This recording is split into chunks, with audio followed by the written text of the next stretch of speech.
Set here. There we go.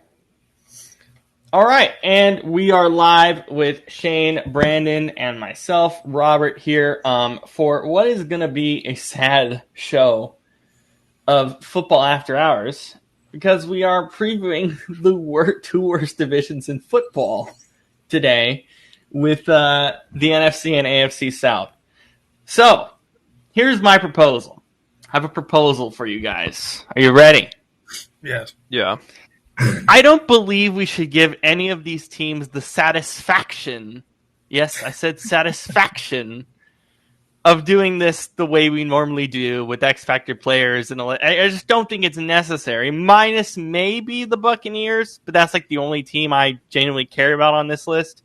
Yeah. Instead, can we just talk about how for what feels like years, decades, hell, feels like centuries, these two divisions, particularly the AFC South, have been abysmal, to say the least. Because I think that's probably the better way to approach this conversation, because I'll be honest, I think if we talk about these two divisions for like an hour and a half, we're going to bore ourselves to death because these divisions suck. So who would like to give us, I guess, an obituary on why these two divisions have been terrible for all of our lives, particularly the AFC side. NFC side, not as much, but AFC side, yes, very much so. Well, even the NFC side, I mean, for a while it was just pretty much the Saints. And then, every once in a while one of those teams would be good. Like the Panthers had their 1 year, Falcons had their 1 year. Tampa, they're kind of like the new New Orleans, if you will, for the last few years now. Yeah, it's, I have a theory. I don't know how much sense it's going to make, but I'm going to say it anyways. The South as a whole in the United States is so much more focused on college and even high school football that I feel like NFL gets a little, not neglected, but it's just, it's like there's just not the same drive behind it, which you might think, okay, well, what does that have to do with the NFL? Well, it makes it so that, wealthy people down there don't want to own teams, or it's because they're busy donating to Texas and Bama and LSU and all, and as we know, bad ownership results in a bad team. So, yeah, it's kind of, I think that's part of it. It's also a little bit of the fact that a lot of the teams in the South divisions happen to also be very new. 2002 Houston Texans. Right. That's still fairly new, all things considered. Yeah, and Carolina is a newer team. So it's just, they just don't have that kind of history and pedigree that a lot of the, like the Chicagos and the Green Bays and the New Yorks and Phillies have, So it's just, I think it's a combination of those things and also just kind of a coincidence, if I'm being honest, that they just, can't get it together. So, yeah. I mean, Brandon, it feels like it's been our whole lives, plus that these two divisions have been atrocious beyond belief. It's always been one team. It feels like for most of our lives, always, like Shane was saying, it's like most of these teams that we talk about in these divisions, like it's always one team that goes on a run for like 5-6 years in a row. If like that, whether that was the Saints with Drew Brees, but or the Colts had Peyton Manning, and it was every year winning the division. But it's like that also just speaks to the fact that it's like it's really not hard to win these divisions if you're the team that has one good quarterback. Like, what does the AFC South have? CJ Stroud. Everything else, trash. What does the NFC South have? Baker Mayfield. What else? Trash. Like, so it's Trash or easy. young players? I They're incredibly young. I mean, I don't think Michael Penix is that good. I think he can be good. I don't think he can be like great. Yeah, and then we have I don't- the rookie Cam Ward here too. So I don't think Atlanta's coaching staff is doing Penix any favors, but yeah, and that's the thing. Do you guys like any of these coaching staffs? Probably Houston, and that's it. Do we like Jacksonville with Liam Cohen, Indy, no, Shane Steichen, a little bit maybe, but not really. I like Shane Atlanta. Steichen. I mean, I like Shane Steichen as a play caller, but not as he's not a kind of head coach culture guy. Right. Yeah. Carolina, I guess jury's still out on Dave Canales. New Orleans defense, yikes. Todd Bowles has his moments. I guess. We're not big fans of him either. Atlanta, I guess it's Atlanta. You know what the Colts have to do? The Colts. Atlanta's a bottom 5 coaching staff in the NFL. Oh, we know that. But you know what the Colts have to do? Stop taking the Eagles offensive coordinators and thinking that's going to be a good head coach for you. Stop. Because they and vice versa. Honestly, they did it with Frank Reich. Didn't work. Degree. They did it with Shane Steichen. It's not working. So stop doing that. Like, well, you know what's funny? Indy and like Philly have a strange there's always a pipeline between the two teams. Like, so it's always weird the last like 20 years between them. But like, and Kansas City a little bit just because of Andy Reid. Yeah. But that one actually works. Yeah. Because Andy's great in both places. And Green Bay a little bit. A little, yeah. Well, like Kansas City, Holmgren, it's like Kansas City, right? Kansas City always has they've had the pedigree. Like these teams don't have that pedigree, at least not right now, or they haven't for a while. Like Kansas City was always a team that was like before Patrick Mahomes. Hey, we can get there. Hey, we've won a ring, but that was a long time ago. But we're always a playoff team. Like these teams are not always playoff teams. So it's and for a large part of the history, they're not playoff teams.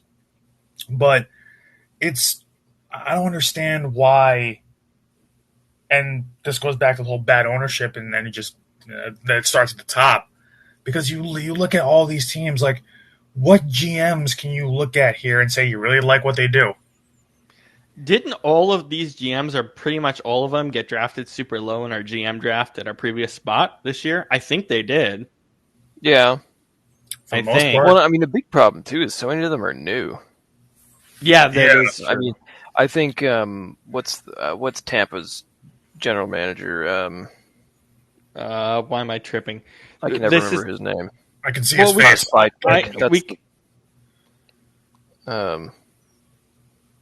Anyways, I think he's decent, but otherwise, it's just a whole lot of. I love that the thing that pops up for Tampa Bay GM is Tampa Bay General Motors dealerships. That says a lot. Jason Light, who's been pretty good. Jason Light, yeah. He's also been with the team forever. So, yeah. I was thinking about this too.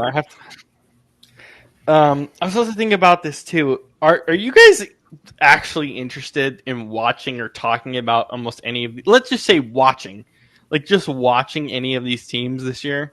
The Bucks. That's like it.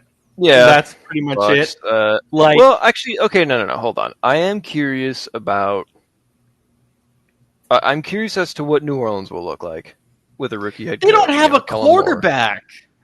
We're going to start. Looks like they're going to start. Whoever their guy is right now. Tyler Shuck. No, they're not the other guy. Or Rattler? Spencer Rattler. Yeah, he's had the better camp. Are they going to start him? Yeah, he's had the better camp so far. It looks like they're going to start him. The last few weeks. Personally, I would start Jake Haener. He's familiar with the team. Yeah, he's been with the team forever. Plus, I'm a little biased because he was with UW for a little bit, but but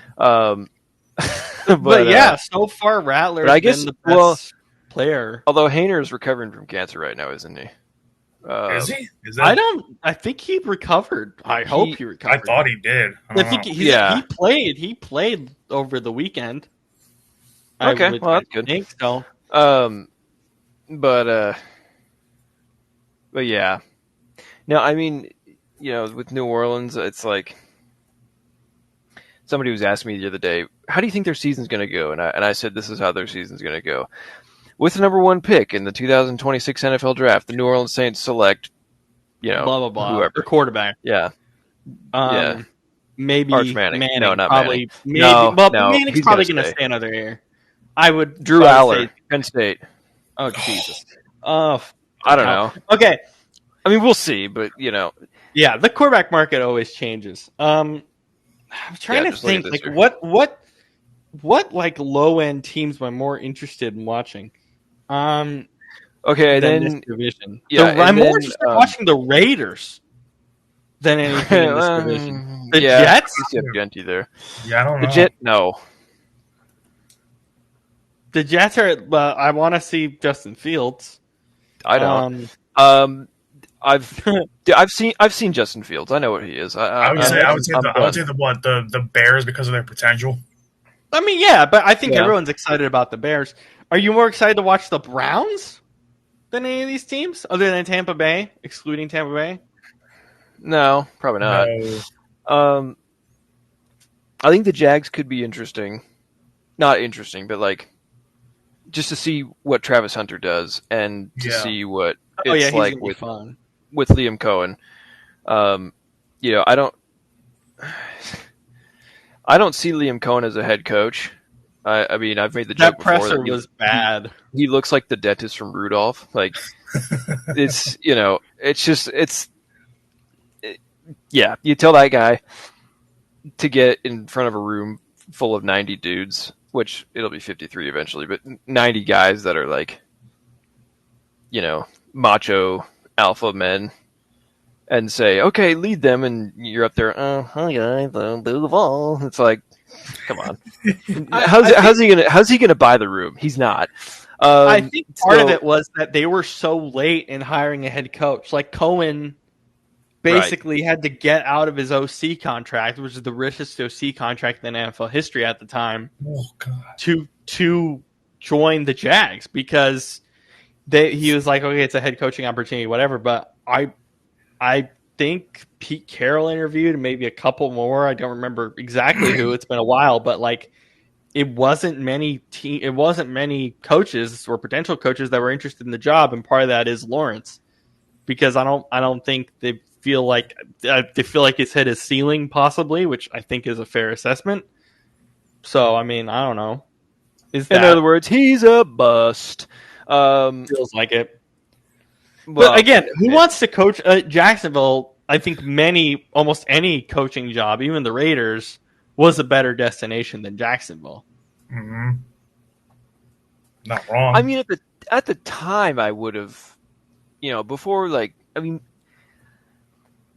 Raiders got, Geno Smith and some of these other free agents that Pete Carroll brought in, then Jacksonville would have been a more appealing job, I think, at the time. But now it's like, not even close.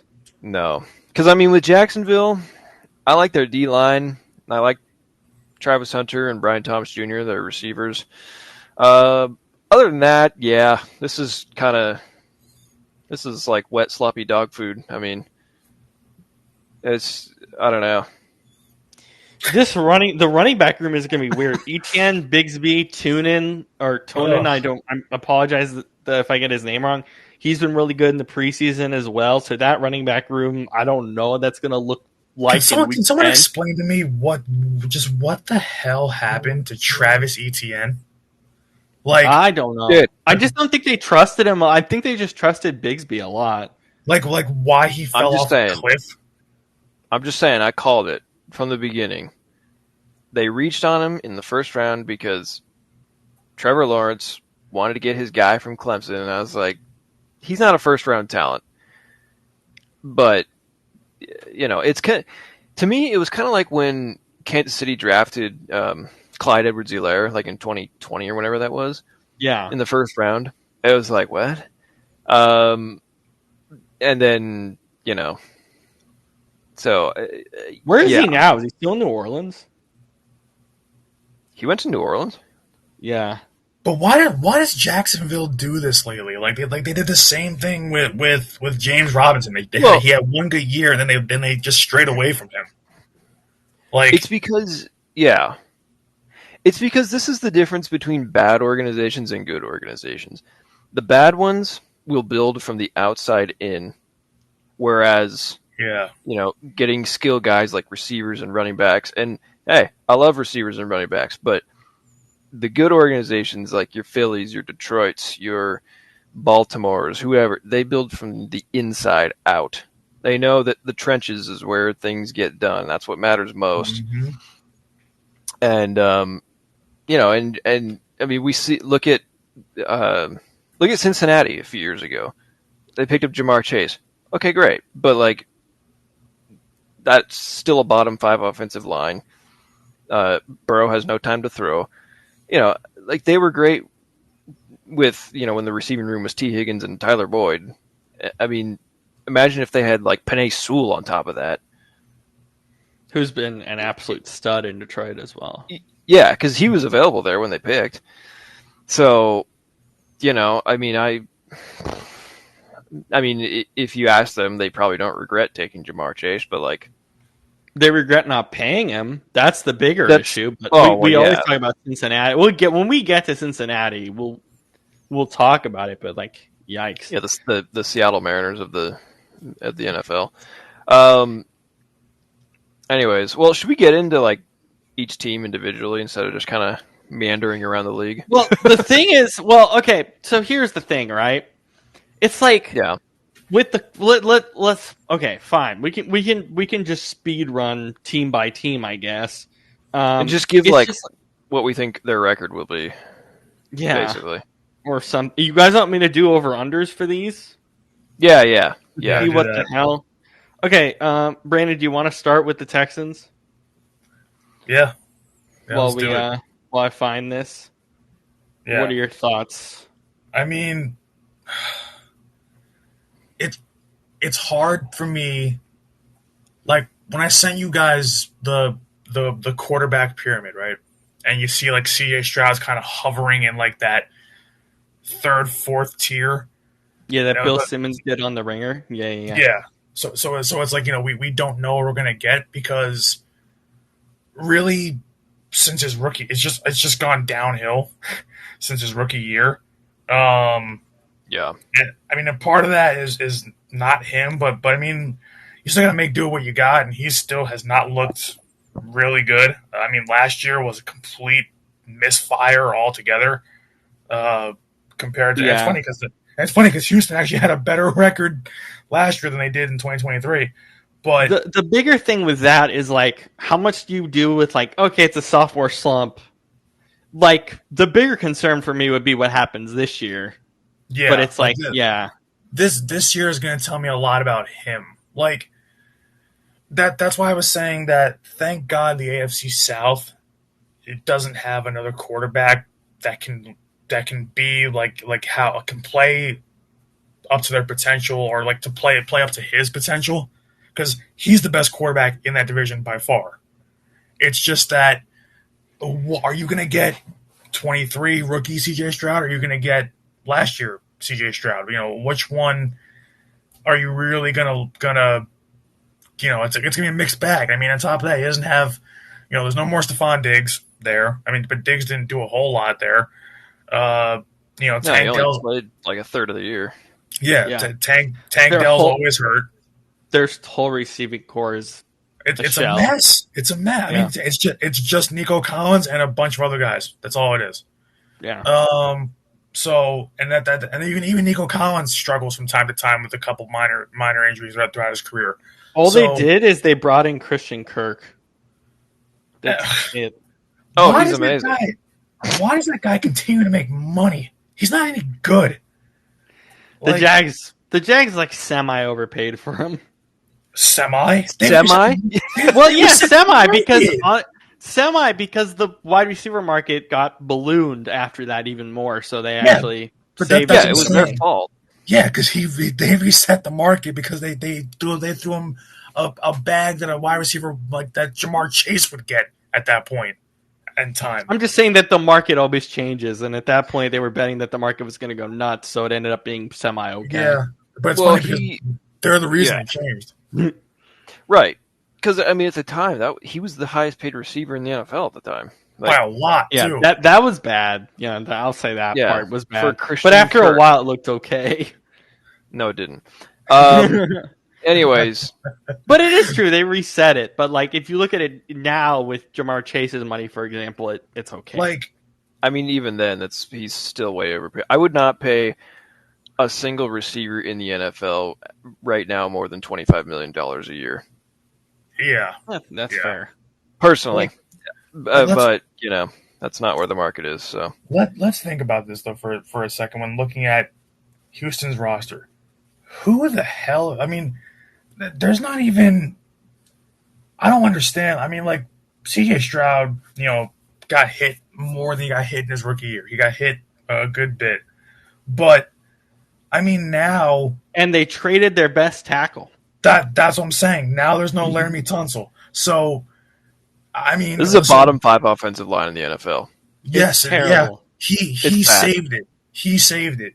And so trading away him makes no damn sense, especially because the guy was like a 4 or 5 time Pro Bowl or 4 time All Pro. Like the guy was on his way to has a Hall of Fame trajectory going on, and he's in the middle of his prime, and you trade him.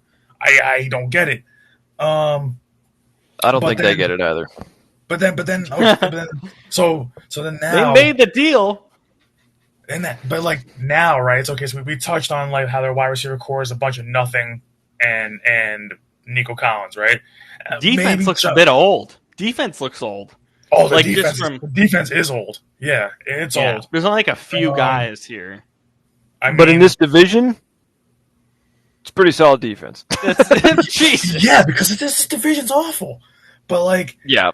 But like okay, so it's like what? So you're banking on health from a lot of guys. You're banking you're banking on somehow the offensive line keeps C.J. Stroud upright because they don't have one. You're banking on Nick Chubb being healthy because he hasn't been healthy his entire career, the last 2 years. And when he's been healthy, he hasn't been good. Lately. Lately, yeah. So that's a huge question mark. So then it's like, and you didn't need to get him because you have Joe Mixon. So like, but he's hurt, isn't he? Well, but still, even for missing 3 games, actually, he still had double-digit touchdowns. He was still over 1,000. And they still have Damian Pierce, who I really like. He just got smoked on depth chart. Like there was no reason to get Nick Chubb. They didn't need that. That was like a luxury. They didn't need him. And the thing is, you could have poured those resources into probably bringing back Tunsil. But I'm looking at there's really not much I like here. I mean, C.J. Gardner-Johnson is not going to be healthy to start the season, so you already lost one of the big ticket guys you traded for in the offseason. I mean, which that's another move I didn't understand because they already have 2 really solid safeties. So why do they bring in CJ? Everything Houston's done so far does not make any sense this offseason. Their moves don't make any sense. You're actively seeking out ways to get worse. Like I don't know why. Does the division drag them down? We're just like, we don't have to be like insanely good to win the division, so screw it. I mean, a little bit, I guess. Like the defense is old, right? But Danielle Hunter is still a sack machine. The guy's a Hall of Famer. So like, Danielle Hunter would be fine, I guess, on defense. Their secondary. It's not a terrible D line, but the secondary, it's like okay. But their secondary, you're hoping they're healthy between Stingley, Petrie, Jimmy Ward. Like you're hoping those guys are healthy. That's the thing. When healthy, this defense is pretty solid. Yeah, it's just we don't know if they're gonna be because they've done a lot of it. Last year, their whole team basically died because it was like they all got injured. So it's if they're healthy, they what's the over under for their wins, Rob? They are 9.5 wins. Oh, healthy should be 10. Should be over. Healthy. Yeah, I was going to say like 10. It should. Yeah, it should that's a good over. line. It's good. Yeah. Anything else to add on the Texans, Shane? I mean, I think defensively they should be, at least on paper, should be fine. But on offense, I think they're just going to be anemic. I mean, no, seriously, like this is not great, but I mean, it should be, especially in this division, should be good enough to get them 10 wins and a playoff appearance, and then go from there, I guess. But, yeah. But yeah, I mean, I think to your point about like, does being in a bad division sort of enable this? Yes, because I mean, we see it when there's one or two good teams in a division. The other teams in the division, they start taking bigger swings, and I mean, look at the Chargers. They messed around for years with Anthony Lynn and Brandon Staley and all these stupid head coaches. And then finally, okay, the rest of the AFC West, you get Andy Reid and Mahomes, they're winning Super Bowls. And then, the Broncos get Sean Payton, they're picking up some steam. So then finally the Chargers are like, oh, maybe we should actually, get a real head coach and start making moves. That kind of thing. And same with the Raiders, whereas if it's in the NFC South, it's like in any other, I mean, Todd Bowles is probably the best head coach in the NFC South. In any other division, he's the third or fourth best head coach. Yeah. So, I mean, for them, it's like, yeah, we could do better, but like, he's good enough for what we need to do. Like the AFC South, the Texans have the best head coach. Pretty obvious. Yeah. Yeah. But even then, I don't think he's like, a top 10 coach or anything. I mean, he's just, Yeah, I mean, I like DeMeco Ryans a lot. He's definitely the best coach in the division. No, I do too. But I don't think you're going to win a Super Bowl with him. No. Not at this stage with this roster, no. Well, yeah. But so. Yeah. And remember, they're also in the AFC where you're trying to climb over Burrow, Mahomes, Jackson, and Allen. So have fun. It's not going to happen. Have fun. And now, I would argue, you can throw like Bo Nix and the Broncos in there. Oh yeah. After a great year, if they don't crash out, maybe the Chargers. Even.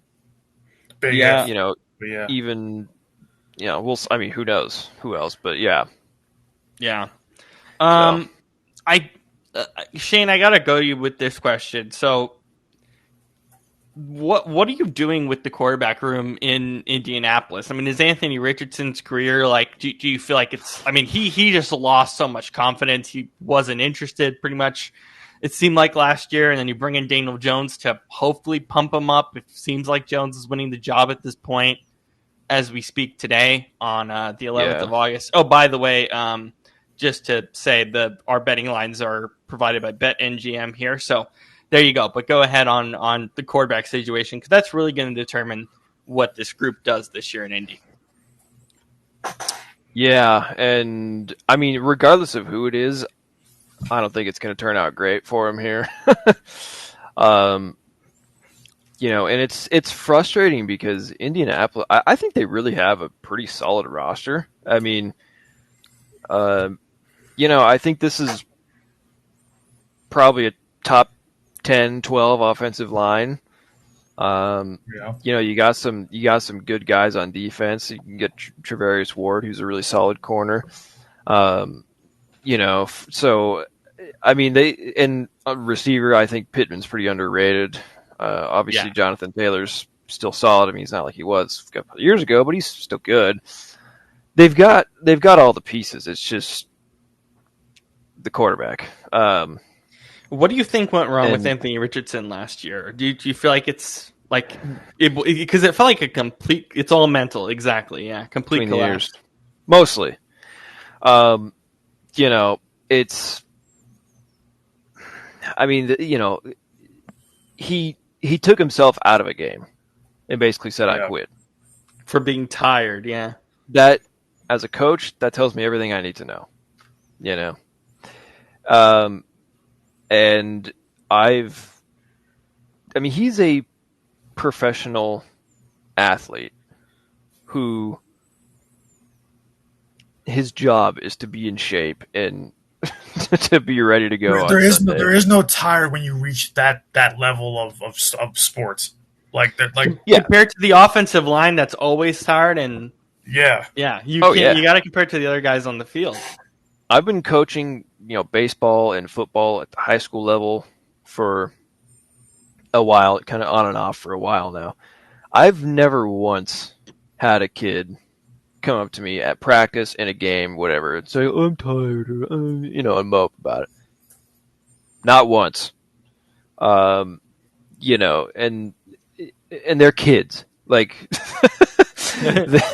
if they, you know, they got to sit in school all day and worry about that, and then just go to practice for 2 hours a day. Wake up at 7 a.m. If they, exhausted. yeah, I mean, if they came up and told me, "Oh, I'm tired," I would get it, but like they don't. Mind you, Um, Anthony Richardson's younger than us. He's 2 years younger than us. right? Yeah. So Great. I have plenty of energy. I can go for a while. So, but when I watch the tape with Anthony Richardson, obviously he has a very strong arm, and he's big and just physically gifted. But his accuracy is not good, and not only that, but his control is quite poor. And what I mean by that is he just throws every ball just like a laser, just yeah. as hard as he can, flat, straight to the guy.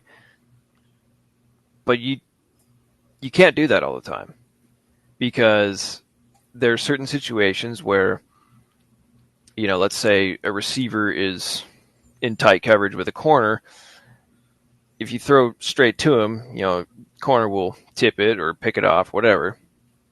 You got to kind of do like a soft, floater, if you will. The ball's gonna get bounced around everywhere because it's too hard. You have to know when to fire it into a tight window, or when to, put a little touch on it, or whatever. Fire it or feather it. Yeah, essentially, and he just doesn't have that sense. And he's also, his pocket awareness is just like, it's non-existent. So I think he lost trust in being a runner too, and that's what annoyed me last year. That's true. Dude, that's your best ability. I think, especially when you're that young. Like he was so good his rookie year, and a lot of it was being able to run the football. Right. I think I would start Jones simply because, oh God, which I can't believe I'm saying this, because at least he, you never, like, as much as we like to talk about Daniel Jones and being crappy at this or that, whatever, you never hear anything bad out of him or about him. Yeah. He's a dude. He gets there, does his work.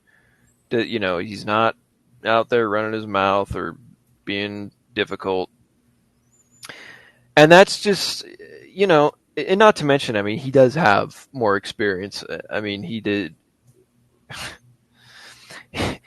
win a playoff game somehow. I was going to get to that, yeah. So, it's, I think that's what I would probably do. However, now let me look at something here really quick, because can I mention something really fast? Yes, while I look this up. Daniel Jones' contract, 1 year, $14 million. Yeah, I wish. which is great. What? Yeah, that's nothing. I still wish I got paid $14 million for 1 year. $14 million for Daniel Jones. This guy's been overpaid his entire career. Brandon, do you want to go? I was going to say. Yeah, sorry. Go ahead. So I was just going to say I had this idea, but now that I'm looking at the salary cap, I don't think it's doable. No, it's not. Okay, never mind. I'll say it anyways, though. F. I was thinking, if I was them, and I was not negative 19 million on cap space, I would. True story. I would seriously consider looking into trading for Kirk Cousins, because they could theoretically do that, because you think about Jones's contract. They could do it. They could do it. It'd just be massively difficult. It's just they would be in complete cap hell. So well, I think from what I have surmised with the Kirk Cousins situation is that this goes across the board for all 31 other teams other than Atlanta. I think Atlanta would have to take on a good chunk of the salary. Right, which Atlanta doesn't want to do, and teams don't want both teams don't want to take on the salary for signing him to that stupid contract. So yeah. The fact that he's making that much and he'll be a backup this year is amazing. Just amazing. I mean, I don't know if I'm trying to think if nothing gets done in the next 3 weeks. Is there anything that he could be I guess this would be the case, because if there's a major quarterback injury, God forbid, in the next, 4 months. How many months until the deadline? So 3 months until his deadline, November. It's like, is it? Yeah, November. November. 10th it's before Thanksgiving. I think it's like the first or second Tuesday of November or something like that. Yeah. So I mean, like voting theoretically, I would surmise that some teams are going to call during that point. But again, the money is a massive issue. So I guess just because, I mean, one of the thing with Indy is, I think Kirk would work there. I mean, they're not going to win a Super Bowl with him, but at least they would be competitive, especially considering how awful this division is. So, I mean, I could see him, maybe being, because they have a decent O-line. He doesn't have to run around a whole lot or anything, and I think it would work. But it's just, it would work, but it's just same old Colts. It's like bringing in Phillip Rivers again. Right. Because there was 7 years straight where they had a different starting quarterback or something on week 1. And it was like Brissett, Rivers, who else? Wentz. Yeah. Matt Ryan. Who the Colts reap what they sow for not building around Andrew Luck and making him retire early. Yep, pretty much. Yeah. Still haunting him to this day. All right, Brandon, anything else you want to add before I give the line here? No, I'm. What's funny? We say we're going to go in depth, but we have been going in depth about these teams. Well, you guys insisted, and we're also not doing X Factor players because screw it. They don't deserve it. Colts 7.5 wins, which I think is massively insane. Not 4.5. 7.5. Oh my God, where who's betting that? Oh my God, easiest under of my life. Yeah, take the under and put a lot of your money in it. Dude, here's the thing though: if they had a Kirk Cousins, that's not that crazy. That's feasible. Yeah, I would probably bet the over and say 8. Oh my God! But with Daniel Doñez, Daniel Jones has never won. I think one. Well, I shouldn't say this. I mean, I'm joking. I'm being facetious, but he's never won 8 games in his career. Right? Really? He's never won double digits. Let's put it that way. Oh my God! Oh my God! What's his career high? 9? It was that wild card year that they won the playoff game. Yeah, it was 9. Yeah, 9. What makes you think they're gonna clear 7? And there's no way. No. We already pretty much spiel all about Jacksonville and all their interesting pieces. Jacksonville is also at 7.5. What? Why? That makes even less sense. I think Jacksonville's going to be way worse than Indy. Oh my god, I can't anymore. I don't. That's hilarious. Brandon, how about the Titans 5.5? Why is that so high? Like 5. So we're saying that if it's the over, they're going to win 6. Does anybody on God's green earth think the Titans are going to win 6 games? Apparently, bettors do. Why? Where do you see it? Oh, because Cam Ward. What's he going to do? I'm excited. I'm excited to watch him, but it's not going to be. It's not going to be six wins. Oh my! He's a rookie quarterback. Man. It's not a guarantee. Did the bettors think that Derrick Henry is still there? Is that why? Or Mike Vrabel? Well, oh my God, 5.5. They'll be lucky to win 4. Do we talk anything about the Titans other than this is where players go to die, other than rookies? Because it's a retirement. Tyler Lockett is there now. It's like it's just where guys go when they're like washed. You know, the Titans are the entirety of the MLS. And the Saudi league. Or the opposite. It's where guys go like on their young players are drafted there, but then they get too good and leave. Like Derrick Henry or AJ Brown or whoever else. Yeah, you're not wrong. Oh boy, trying to think who else. God, Calvin Ridley, Tyler Lockett, Van Jefferson, Tony Pollard, Tajay Spears. Not horrible, not great either. But it's so washed. All of it's washed. Yeah, it's not great. Yeah. I mean, it's enough. It's enough where I'm excited to watch it, but that's it. But that's not 5.5. No, it's not. That's not 3, maybe 4. Especially in that division. Yeah. Like the Colts should beat them. The Texans should sweep them. Like they'll probably split with Jacksonville. Like that's 4 losses already.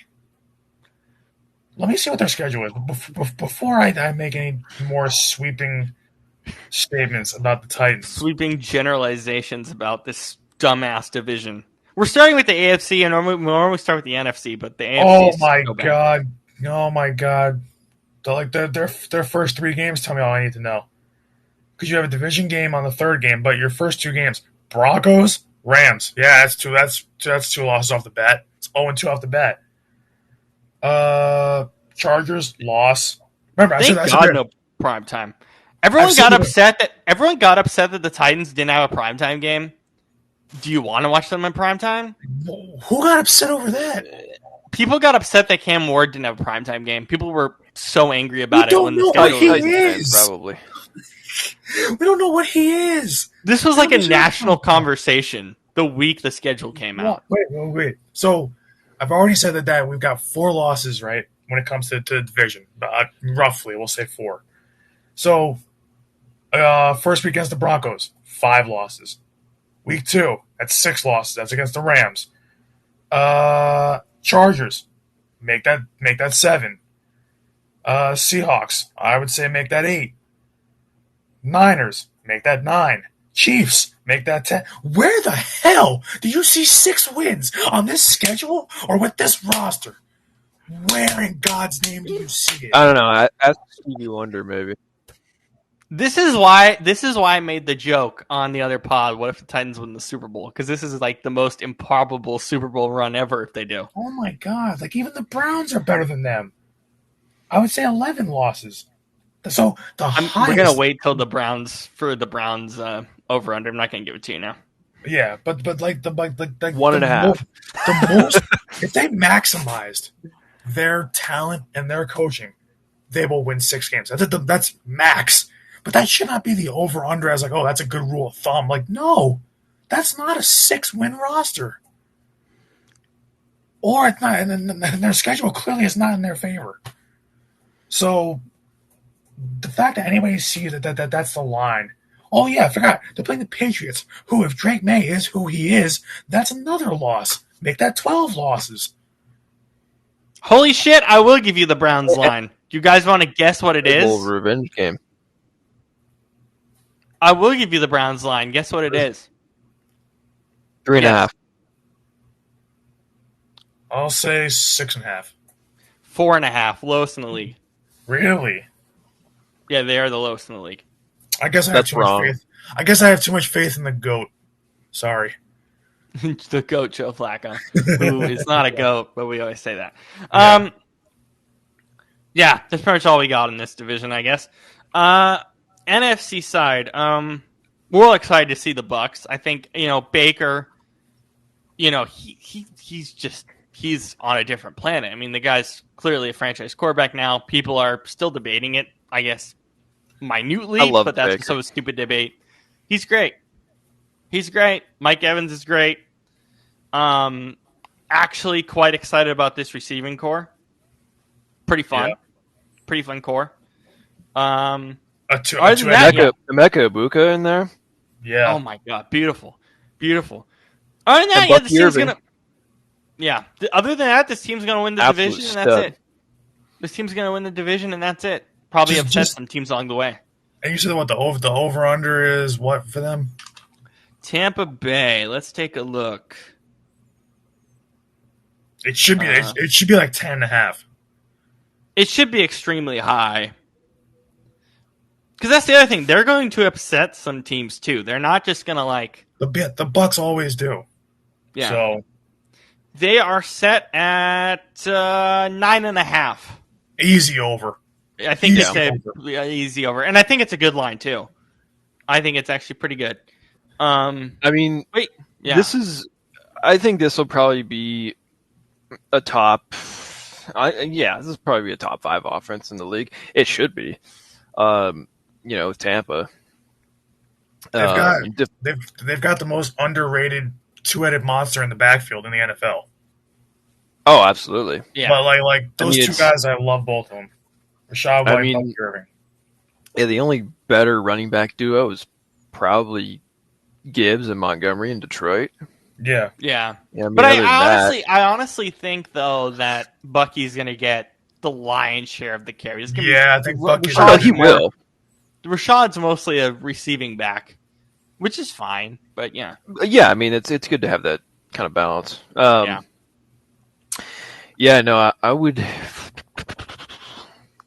I think that, defensively though, I think is where you might have some issues in Tampa.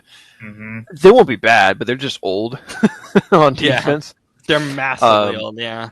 So it's just it'll be there might be some health problems, but yeah, for the most part, especially considering how easy this division is, I think they have no problem winning 10 or 11 games probably. All right. Do you guys want to guess the Falcons line? Considering how stupid bettors are, I'm going to say 11.5. No. Don't say 11. So the Bucks are 9.5. 8.5. 8.5. Yeah, I'm going to say 8.5 too. They're at 7.5. Okay. Oh, is that bad or good? I mean, I'd probably take 8. Yeah, I would say they're an 8-win team. I'd say 8 and 9. Yeah. Here's the thing: the receiving core is underrated. I would say that hopefully Kyle Pitts becomes good. Don't draft Kyle Pitts in fantasy. No, dude. God bless America. Please don't. Everybody every year said, hopefully Kyle Pitts gets good. He's not. He's a bust. Okay, can we move on? Don't draft him. I swear to God. That's my one tip. I'm not going to give all my other stuff away. Don't draft him. For God, get him, have one good year, please. Don't draft him. Please, for God's sake. Anyway, continue, Shane. Atlanta, I mean, just looking at this roster, I mean, on paper, this should be a 10-11 win team, but their coaching staff, yikes. To say the least. I think, I mean, I think, and just the front office in general, it's very clear nobody in the Atlanta Falcons organization has any clue what the hell they're doing. Yep. And they all, Raheem Morris, their head coach, he's a nice guy, I think, but everyone needs to stop blowing smoke up his ass. Like, the dude, he's not he's not a good head coach. He's a good coordinator, I think, defensive coordinator, but the difference between a head coach and a coordinator is very different. So, he had a little trial run as a head coach in Atlanta, ironically, way back when, did not go well at all. And they decided, hey, let's bring him back. Yeah, wow, who would have seen that coming? I just don't, I don't know. I don't get it. Apparently, too, I read, this is interesting, I read that their offensive coordinator, can't remember his name right now, is studying the Washington Huskies playbook from 2023. 2023. Yep, that's accurate. Because Michael Penix, their Zach quarterback, Robinson. Zach Robinson, yes. Because Michael Penix, their quarterback, obviously he was the quarterback at Washington in 23, and they had an absolutely insane offense.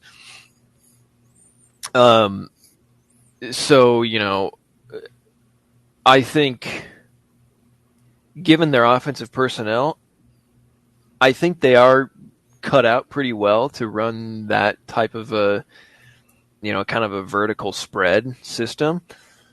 But it's just, we'll see how well they actually execute it. Well, you gotta be wary of bringing some of the college game into the NFL. Chip Kelly tried that with the fast paced up tempo Ducks offense, tried to bring it to Philly, and it didn't work. Well, no, and I knew that wouldn't work.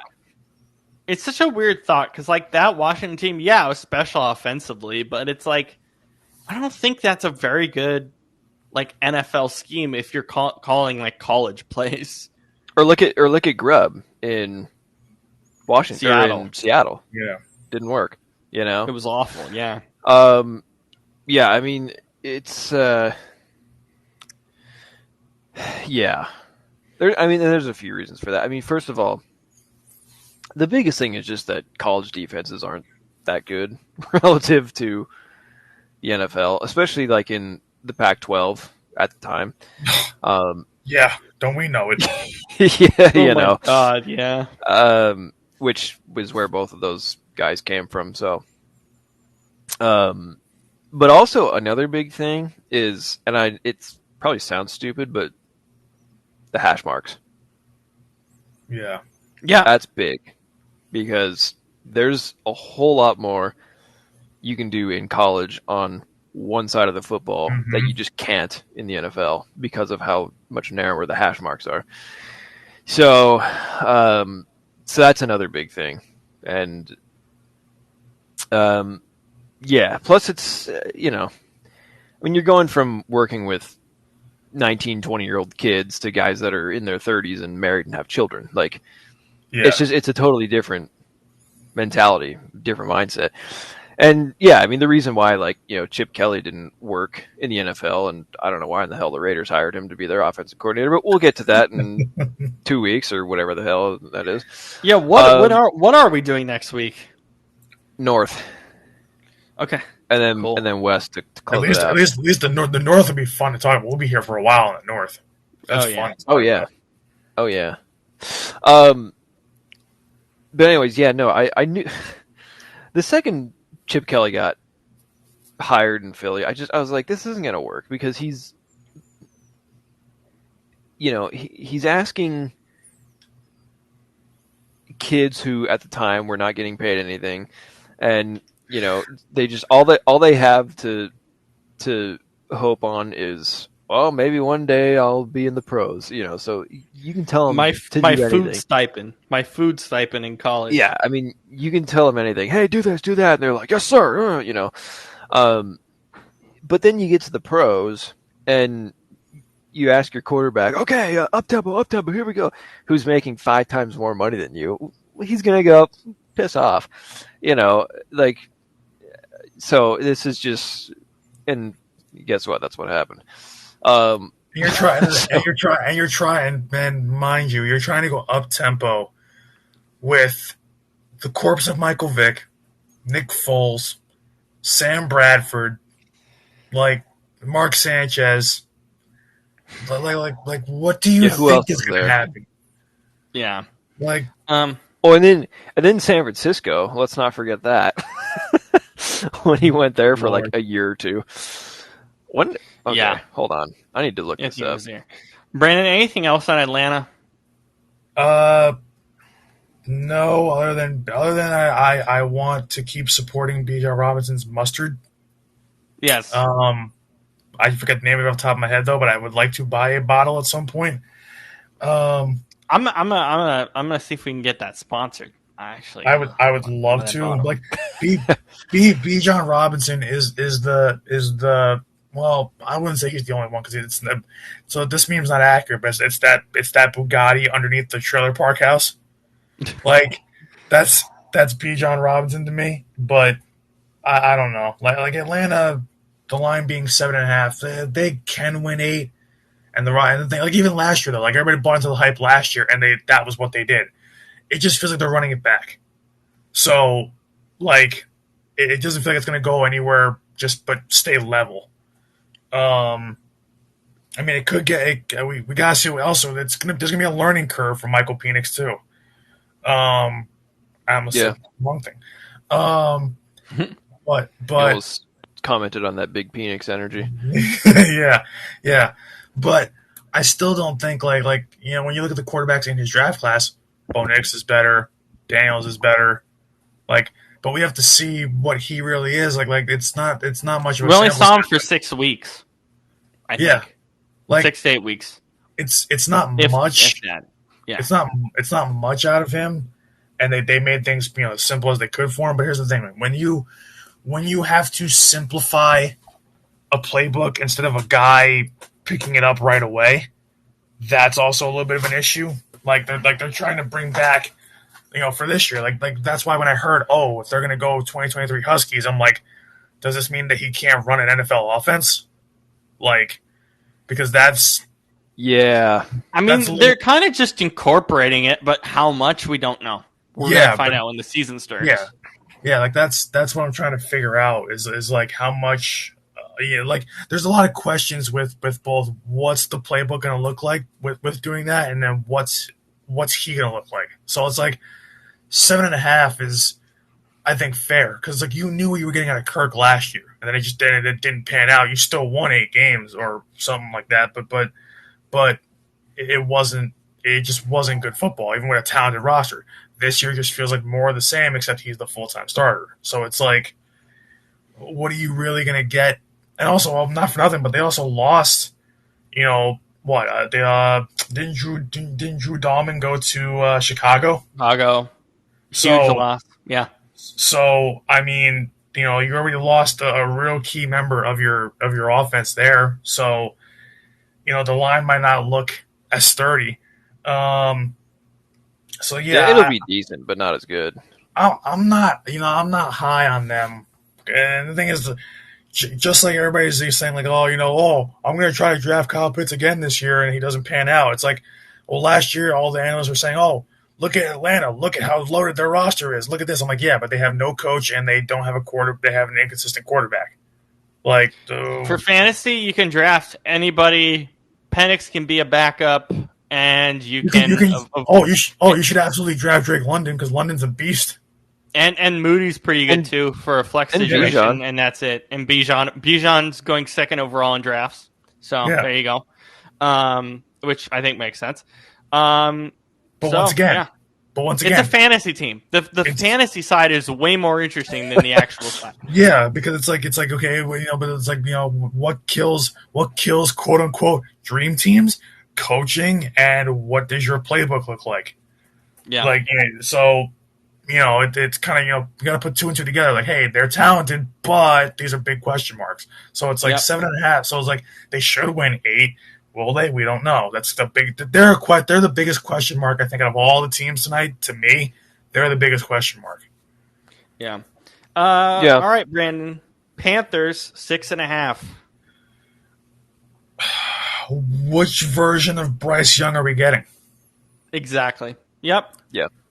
Like, Are we getting are we getting late season Bryce Young, or are we getting early season Bryce Young? So like Who was benched because for the Red Rocket? yeah yeah because yeah the Red Rifle like For the Red Rifle, that's what it is. Red like Rocket's something else. yeah please Um, please remove your mind from the gutter. Um, but no, but they were fun. They were fun late in the year. We said that. They I mean, were fun as hell late in the year. The overtime games were great. They had a yeah, crazy overtime game against Atlanta, they which gave nobody watched unless you watched Red Zone. they gave both Super Bowl teams a run for their money, and it pretty much in almost in like 3 weeks, in a 3 week span. So like I don't know what to expect, and I don't like a lot from them honestly because it just feels like they didn't do a whole lot this offseason. But if you get good Bryce Young, then you know what, they should win probably. I mean they've won. They've gone from winning 2 games this first year to winning 4. So you said the line's at 6.5. Yeah. So if he starts the season hot, they should win 7 games. Yeah, I mean, this team. We're obviously talking about Hubbard. They got McMillan. They got Thielen. They got Xavier. They It's got Hunter a decent Renfro wide as receiver well, core. who is coming back from Waste Management. Congrats, Hunter Renfro. Welcome back. Happy to have you back. that's so funny. I don't know why. This just defense isn't great, Shane. Though it's really not. Yeah, it's. I mean, yeah. um, I mean, you have. They're very offense Well, heavy. yes, they definitely are, and I mean, it makes sense given their coach. I mean, I like. I really like. I do think their offense is not that bad. Of course, No, it's going to be considering- insanely fun if Bryce Young considering right. I mean, is he gonna have? Is he gonna continue on that trajectory, or is he just gonna be like, Trevor Lawrence, where he was good in the second half of the second year and just kind of meh everything else? But yeah, defense. I mean, you got Derek Brown, who's a really good interior D lineman, and then J.C. Horn is he's a decent corner. I mean, he's not amazing, but he's fine. Other than that, it's kind of this is not great. I mean, for a while you had Shaq Thompson, but I think he's gone now. Yeah, It's gone for years now. Actually, Has they he might have been? brought him back last year. Yeah, they brought him back for a stint like last year, 2 years ago. I don't remember. okay. Well, anyways, yeah. I mean, you might as well bring Cam Newton in for linebacker or something. But Yeah, I was about to say, gone are the days of Thomas Davis and Luke Kuechly. dude, So, yeah, man, that was insane.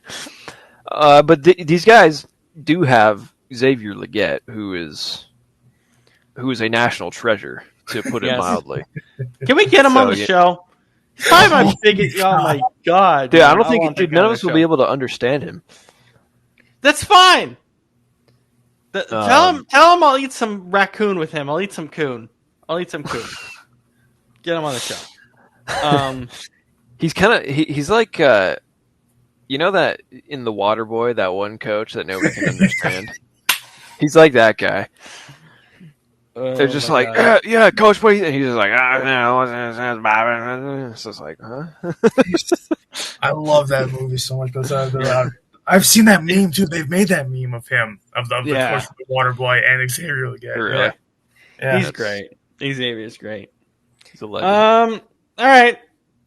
Have fun. New Orleans Saints line. Oh. What is it? They don't have a 5.5. quarterback.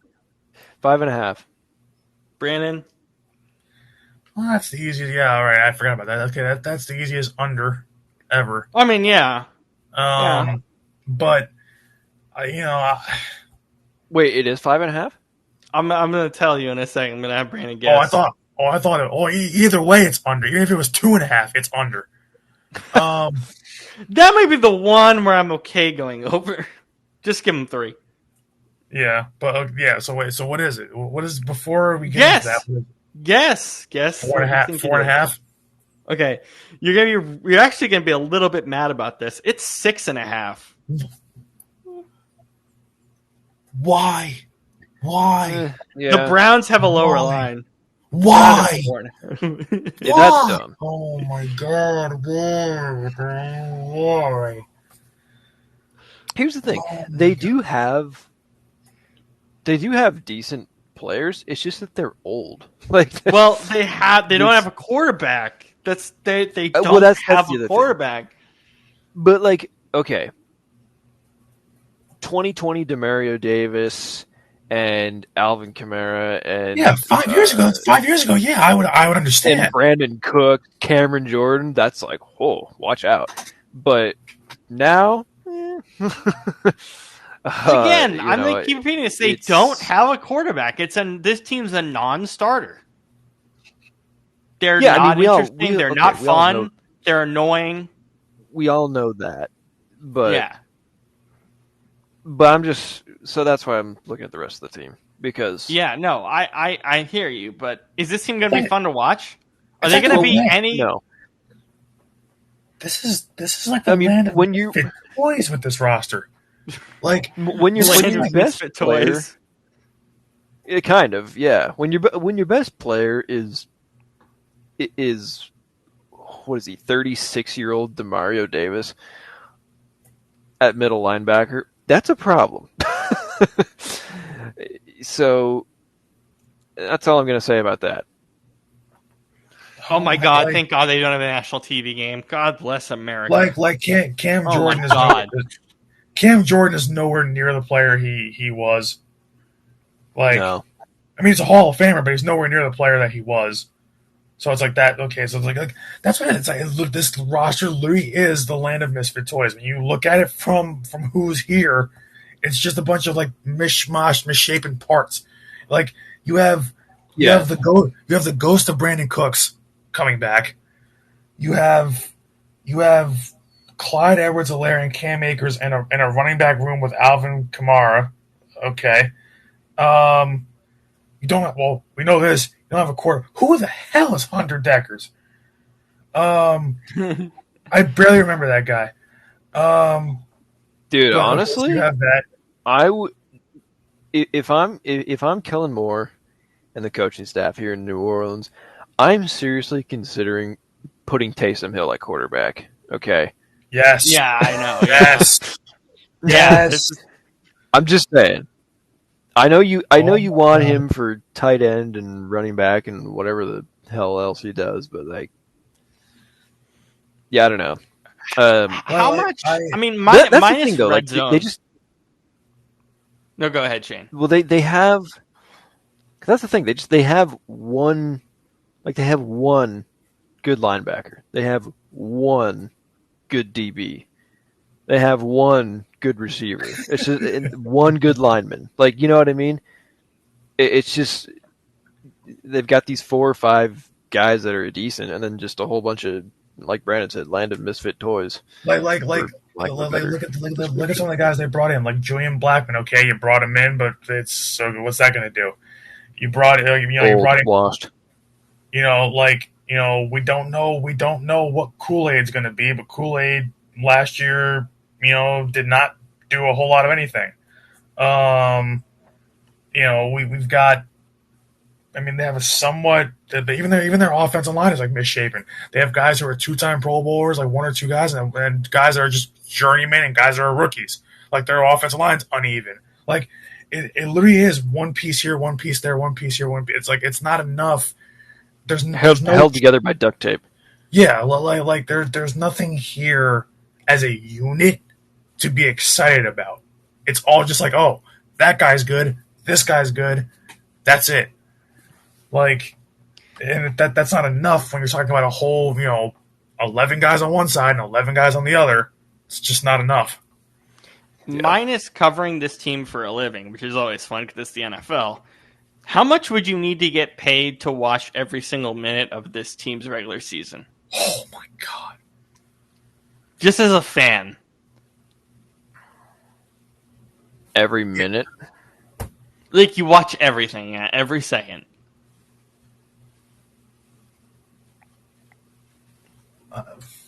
I need $3,100. I'd probably say like I'd probably say like I don't know. I'd probably say like $1 million. Like I'm not I'm, other than covering them, which is always fun because it's the NFL. Other than that, I can't do it. It would piss me off. Like 3,100 is too low. Now if you add a zero, 10 grand. 10 grand. Like 10 grand. I would say, yeah. Honestly, for me, that has to be like a 9. It's got to be like a salary. So even for 10 grand, I make more than 10 grand working part time right now. Like, so for me, because watching garbage football is a chore. It's exhausting. We said this 2 years ago that we hated how the NFL was in 2023 because it was so god awful. Just wait for a couple of these Thursday and Monday night shows. It's going to be exhausting. But like, so 10 grand is not enough. You have to add a zero in there. Make that 100 because honestly, that it feels like a full-time job having to watch a team that's going to be this bad. And listen, anything can happen. It's the NFL. You know, we always have one team that shocks the hell out of the world, but this shouldn't be it, and this won't be it. Because, like we said, they have no quarterback. Chris Olave literally has a toddler throwing to him. And you're hoping that Brandon Cooks can resurrect whatever's left of his career. So, like it's so mishmash. And the thing is, I know a Saints fan or two. You know, they want to believe that Tyler Shuck looks good, and they were like, because he threw that 54-yard touchdown pass. What was it, 2 days ago, whatever it was, but like, or yesterday, or whenever that game was. Time is escaping me at this point. It's preseason. It's preseason. We don't care. We're But not talking about preseason games. Why? Like they're all going nuts over the fact that he completed a 54-yard wide open touchdown pass, and then people in the comments like, "Oh, I can do that," and then it's like, like they're clearly joking around. No, but it's you like, can't.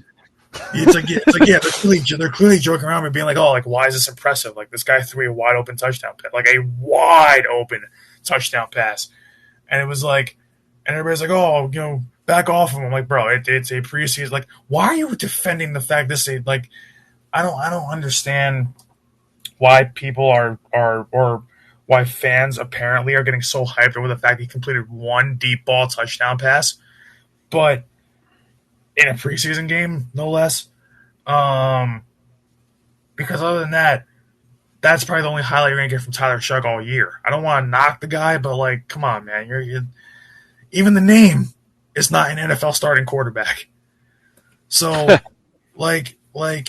it's really tough when you are in a position that New Orleans is, because you have guys that have been there for a very long time that want to win, like a DeMario Davis, like a Cam Jordan, and they have to deal with just being a good professional and sucking it up because they just have not had the luxury of having a team that's good enough to win. So it's upsetting for those guys, but that, like we're saying, when you have one piece here and one piece there, it's just not enough. So you couldn't, honestly, in the end, you probably couldn't pay me enough to watch this team this whole season. Yeah. All right, let's do something more fun than these two divisions combined. Let's talk about Interstellar. Brandon, your first time watching it, what were your thoughts? What do you think of the film? I'm going to say this, and it doesn't mean that I'm going to bash it. To me, slightly, not by a lot, but to me, it is slightly overrated. To me, it's slightly overrated because. I guess I'm not the person to comment. For all these movies, I'm not the person to comment. I know. Fanboy. I can't comment on that. No, I know. I'm not saying it's bad, but it's like everybody, like critics gave it like a 73% on Rotten Tomatoes, whatever. I'm like, no, it's way better than that. but I'm not gonna go out of my way to say it's a masterpiece, just because I'm like, well, you know what? We know what really like to me. This is Matthew McConaughey's best movie, but the thing is, Matthew McConaughey plays himself in every movie. Yeah. So like, Except this one. yeah, like this is the one where it's like To a degree. I can see range. You know, like I can see range in him here, but. And there were a couple times where you could feel the emotion like through the screen as I'm watching. I'm watching. I'm like, wow, that's powerful. But and you know, of course, I mean the it's funny because the twist I kind of saw coming a little bit. But What's the twist?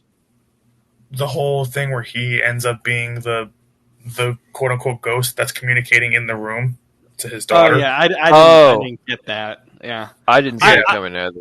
I will say this is kind of funny, but I think if like this is the ultimate IMAX movie because I saw it in IMAX last year, and I think it's coming out on IMAX in a couple weeks again in theaters, and I would highly recommend to go see it in IMAX because this movie to me makes its money off IMAX.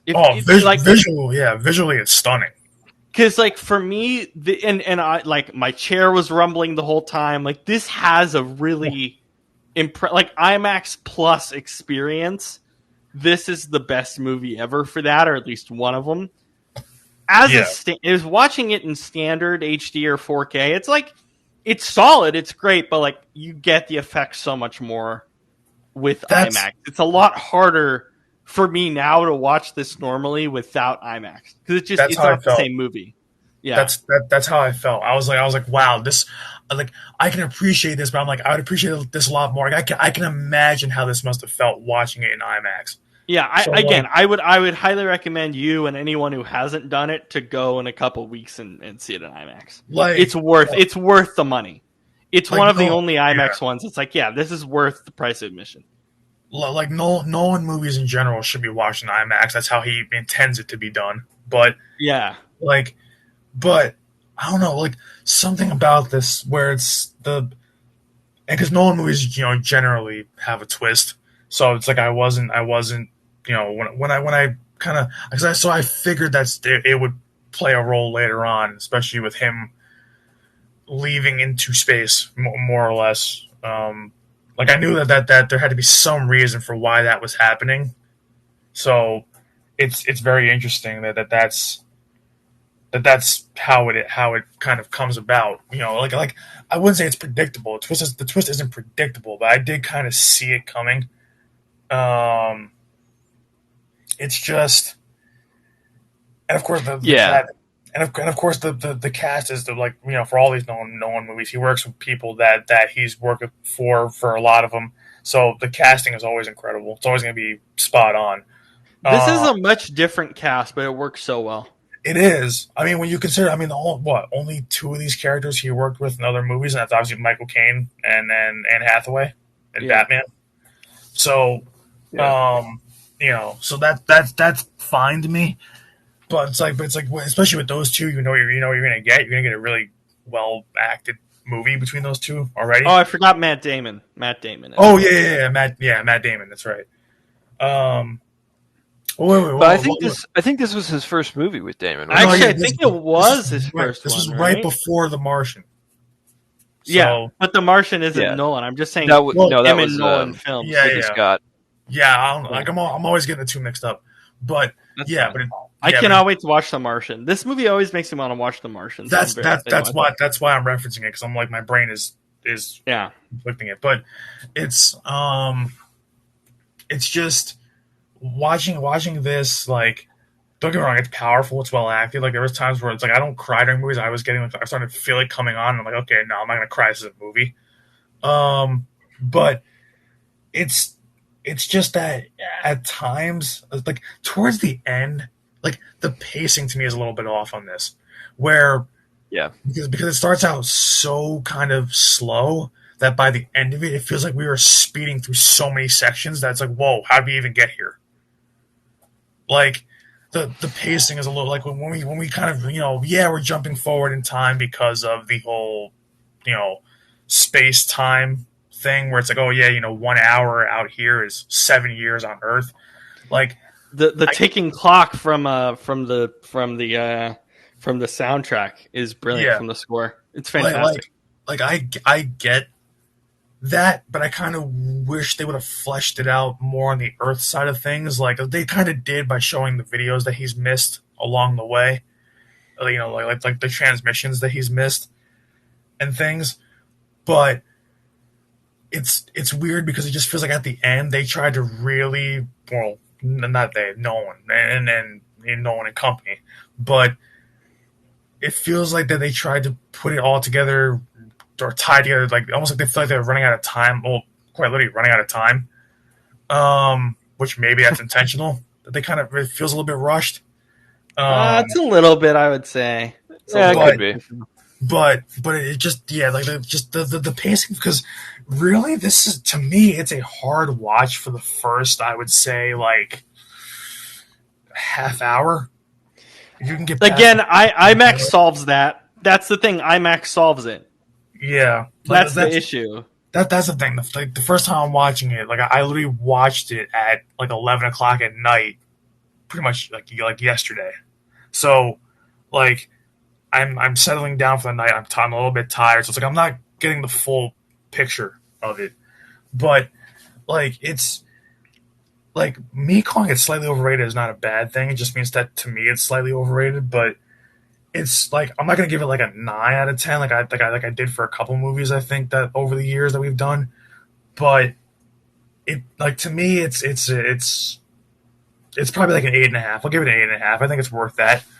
And I just, the story is like we like to talk about the science part of it, and how accurate that is, and how they consulted a bunch of scientists and a bunch of people from NASA, and Kip Thorne, big in this film. Yeah. Even Neil deGrasse Tyson, who's, everybody knows who he is.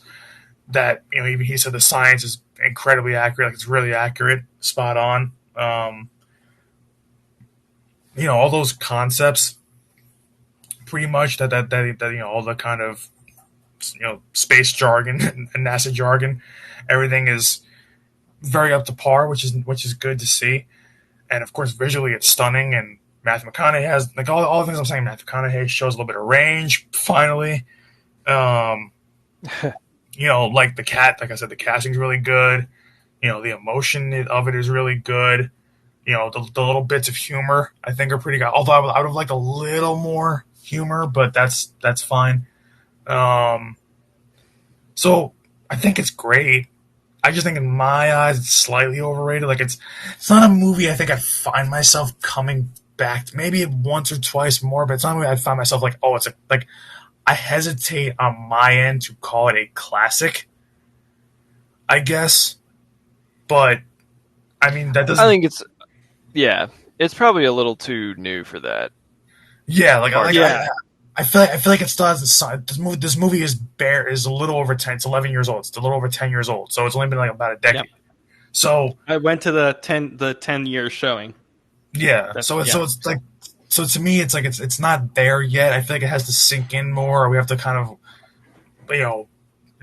delve deeper into it, like really kind of grasp it to watch it again and again and again to understand it. But it's like, it's not confusing because you understand it. And when I finally put the pieces together, like I knew the twist was coming, but when I finally started putting the pieces together, I'm like, oh, that's what it is. Like, okay. But yeah, some people was like literally like 2 years after it came out, people were like, oh my God, it's a modern classic. I'm like, it's been 2 years. And even after 10 years, I'm still saying that it's like, I still hesitate to call it a classic. I'm like, I don't know yet. But that doesn't mean I hate it. I don't hate this movie at all. I think it's great. So it's just in my eyes and in my head, it's slightly overrated just because I'm like, a couple things I would have liked a little bit more. But I mean, it's still, to me, it's an 8.5 out of 10. So I don't hate it at all. I like it. I liked it a lot. And I'm glad that I got to watch it for the first time and really experience what everybody else kind of saw with it. Not in the way it was intended. I didn't get to see it in IMAX, but I got to definitely see it, and then really, shut my lights off and my room, like my house was quiet, nobody was up, so I was able to just focus on the movie like I was in a movie theater watching it. So that was good. So I was able to really kind of get the full grasp of it. So Yeah. Shane, your thoughts? Well, unlike Brandon, well, I didn't think my opinion was popular. I think it's again. I'm sorry, Brandon, but I think you should see this in IMAX. I think that will change your view on it a lot more. Like, I'm gonna be truthful, but yeah. I wouldn't say that. Just based on the things he's described, but anyways, yeah, because IMAX doesn't change the pacing of a film. That is true, man. Yeah, but, that is true. I'll go see the Odyssey when that comes out in IMAX. I'll do that. Yeah. See, I think this movie is slightly underrated. In what way? The opposite of Brandon. Well, okay. So I'm just gonna throw this out there before I get into all of it. This is my favorite Nolan movie, and this is, for me, one of my top 5 movies of all time. That's fair. Yeah. Now, that being said, the reason I say it's underrated is because most people I talk to about this movie either haven't even seen it, or they have and they're like, yeah, but I prefer the Dark Knight trilogy or Inception or Oppenheimer or whatever. And, to me, it's just like, I mean, obviously, I prefer it over all those. Not that those are bad, most of them, but I guess it's just like, I think, okay, first of all, I'll talk about what I don't like, because no movie is perfect. It is, my general rule of thumb is no movie should be longer than 2 hours and 30 minutes. Thank you. This is a 3-hour movie. Yeah. Yeah, it's 2 hours 50 minutes. Yeah. Or 49, whatever, yeah. And this movie is no exception. It has no reason to be this long. I've never seen the longest movie I've ever seen where the runtime did not feel like it dragged on and was bloated was Avengers Infinity War, which was 2 hours and 29 minutes. Every movie that's been longer than that, it was like, it didn't need to be that long. You could have cut out this or shortened this. Whatever. I'm very excited to hear your opinion on Doomsday and Secret Wars, because that's rumored at 2.5 and 3 hours respectively. Oh. Yeah, great. Kill me. Anyways, no, so, that's, yeah, and that's no different here. And I think when I rewatched it on whatever day it was this week, I noticed the 2 places where they can easily shave off like 15 minutes each is in the beginning, before he leaves, and in the whole Matt Damon section. Yeah. Yeah, Those the 2 Matt spots. Damon section, I would have liked a quicker fight. I think that's fair. You can easily shave off 10 minutes from the beginning and 15 from the Matt Damon section. Yeah, I'm saying like the fight should have happened faster. Like it should have happened. Oh yeah, right. That's what I'm saying. Yeah, I felt rushed by the end of it because so much happened in the last like 40 minutes of the movie. I'm like, wow, that's fast. Yeah. Right. Yeah. So, I think you do that, and then the pacing feels a lot better. It doesn't feel like you're taking all these different things and kind of just trying to jam them all into the end. But otherwise, I mean, yeah, it's just, I just think this is such a unique idea because it's, it deals with, kind of the manipulation of, or not even manipulation, that's not the right word. Sort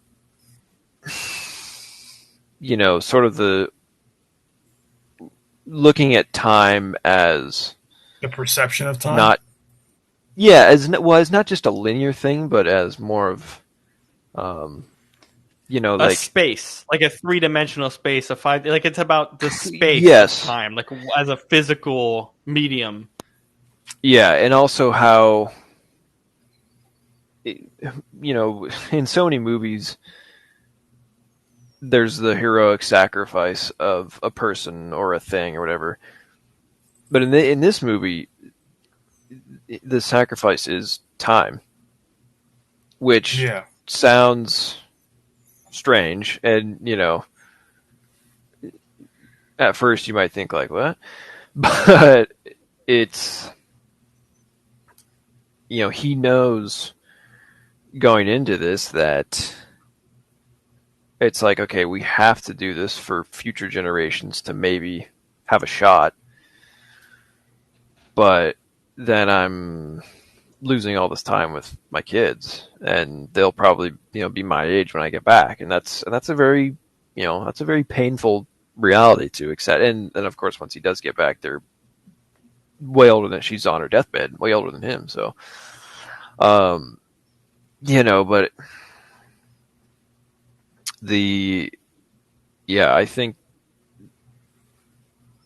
I think that idea is explored really well because it's, when you see him look at these video messages, especially the first one, and that's like the most famous shot in the movie is when he's sitting there looking at the screen, he just like starts crying, and and it's like he's kind of happy because he sees his kids are like married and having their own kids, and it's like, oh, well, that's nice, but it's also like, wow, I'm missing all of this. Yeah. And I mean, I've been here for a couple hours and years have gone by over there, right? So, it's just, and I think the thing that really kind of enhances, you could say, all the emotions and everything is just how, this is something I noticed that where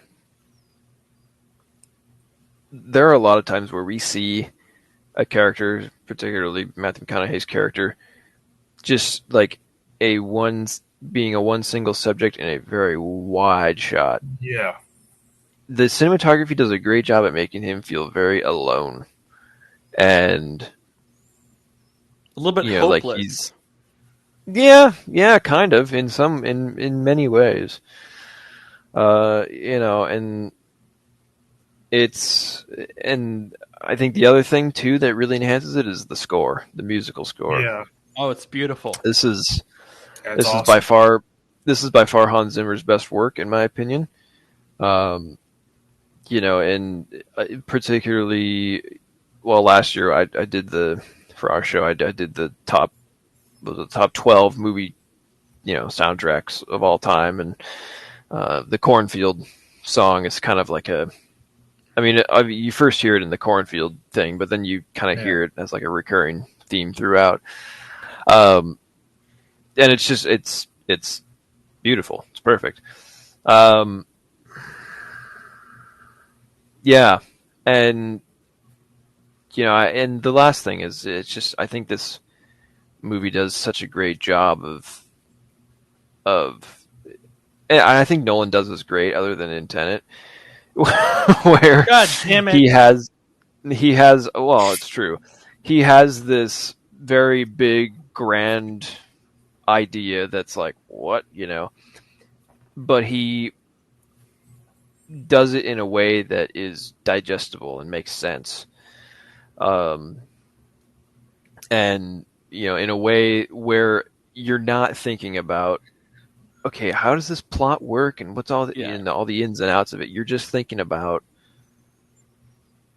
okay, you can just focus on the character's journey as they go through that. And, I think, I think a big reason for that is this was co-written with his brother Jonathan Nolan. Nolan. Yep.